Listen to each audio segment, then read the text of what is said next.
Greetings. During today's session, we're going to cover how to request an item in your CLOVER system.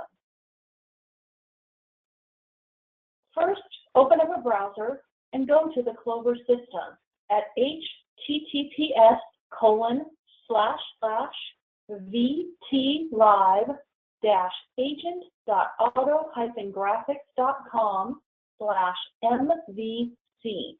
This takes you to the opening home page for CLOVER. At this point, you can log in by clicking the Login button and selecting your library in the drop-down list. For purposes of today's demo, I'll be acting as staff at the Aldrich Public Library. I log in as a staff user and click Submit. Specific instructions for how to log into CLOVER and what your library-specific URL is may be found under separate cover. When you're logged in as a staff member, you'll see the staff dashboard link available to you. Now you know you're ready to go and begin to request items. The first thing to do is to find the desired item. We do that using the search box across the top.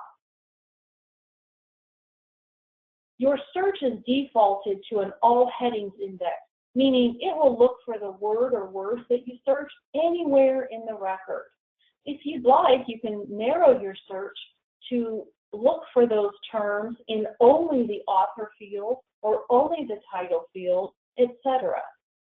So I'll go ahead and select title. I want to search for the words only in the title index.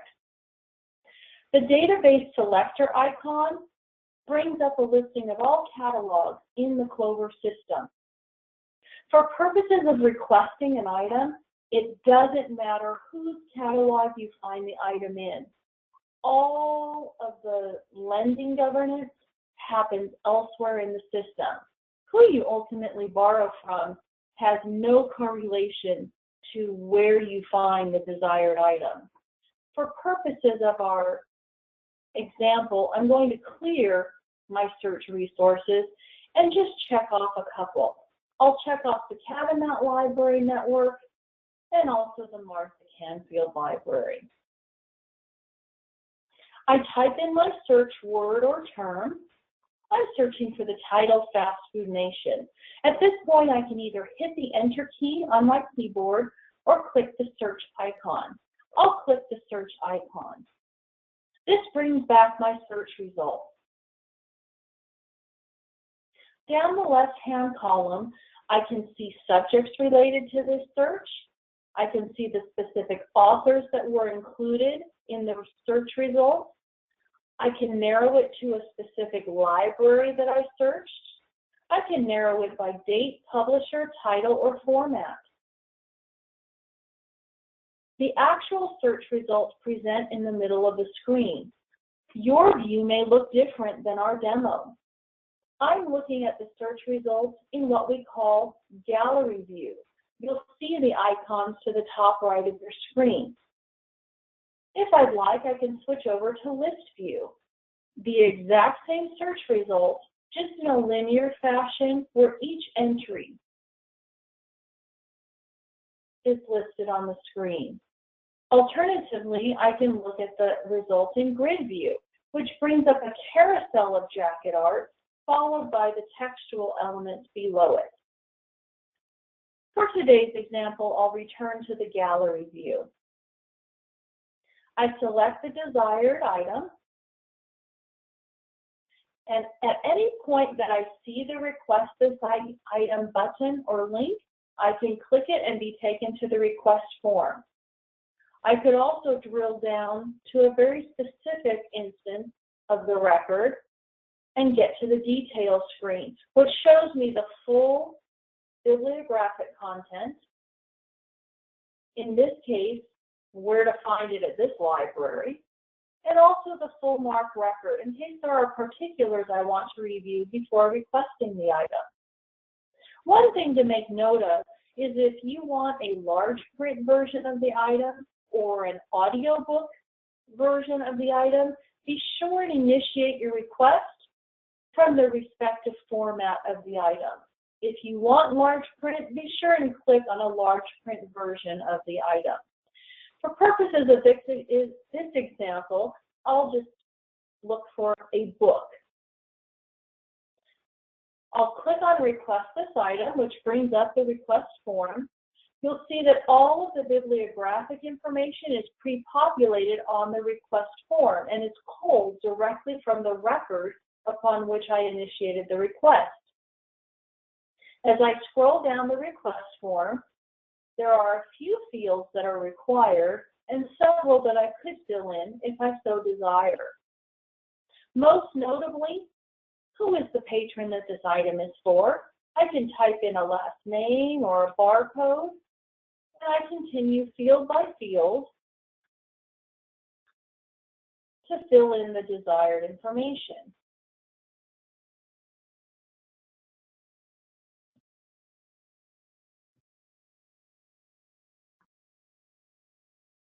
If needed, I can add a borrower's note, which is for the lender's eyes. And at the bottom of the form, you'll see that your library's information is pre-populated onto the request form because Clover knows that it is staff at your library initiating the request. Once the patron information has been entered, you are good to go and you can click the Submit button. The system will confirm that your ILL request has been submitted. One note about the patron information. I'm going to click on Request This Item again. It brings up the request form.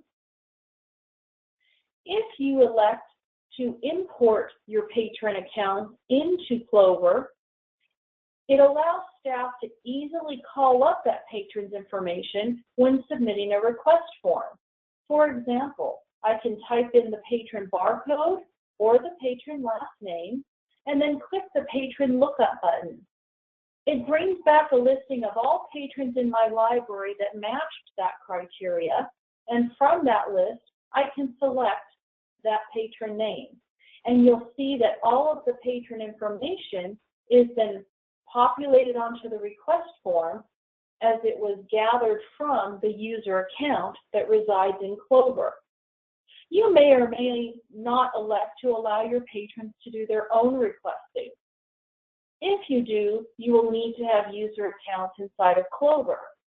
Even if you do not allow your patrons to do their own requesting, you may very well still wish to import your user records into Clover for the purpose of allowing staff to save time during the request initiation workflow, where they can type in the barcode or last name, click on patron lookup, and the patron information just populates directly onto the form.